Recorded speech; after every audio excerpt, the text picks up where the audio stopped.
مسند احمد میں نبی پاک صلی اللہ تعالیٰ علیہ وسلم کا فرمان موجود ہے۔ حضور فرماتے ہیں میری امت میں دین کے معاملے میں جو بندہ سب سے زیادہ سخت ہے وہ عمر ابن خطاب ہے۔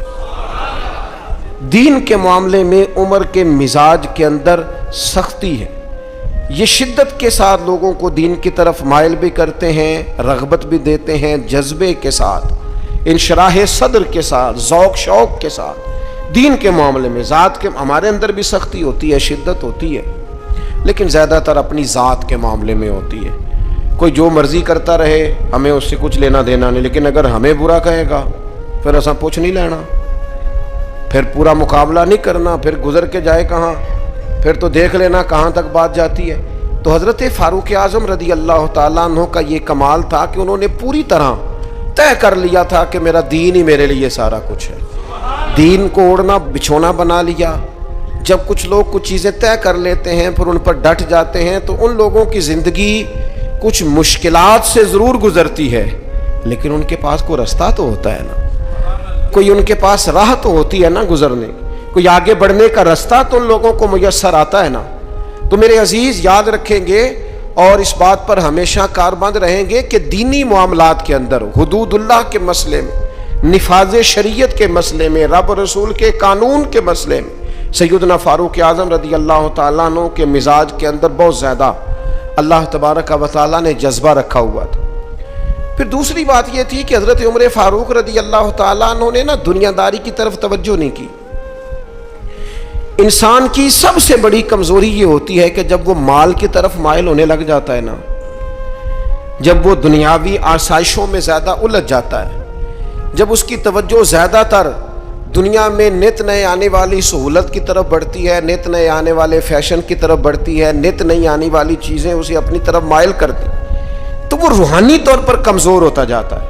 حضرت فاروق اعظم رضی اللہ تعالیٰ عنہ سردار تھے، اپنے قبیلے کے سمجھدار آدمی تھے، معاملہ فہم تھے، تدبر والے تھے، پھر اللہ نے موقع دیا اور انہیں اس منصب پر بٹھایا جو بہت بڑا منصب تھا، وہ مسلمانوں کے امیر بن گئے، نبی پاک علیہ السلام کے جانشین بن کر وہ بیٹھے، اور ان کے دور میں اللہ نے وسعت بھی عطا کی، بڑی بڑی فتوحات ہوئیں، بہت زیادہ مال غنیمت آیا، گنجائش آئی، اور دور کے تقاضوں سے بھی حضرت عمر پوری طرح آگاہ تھے۔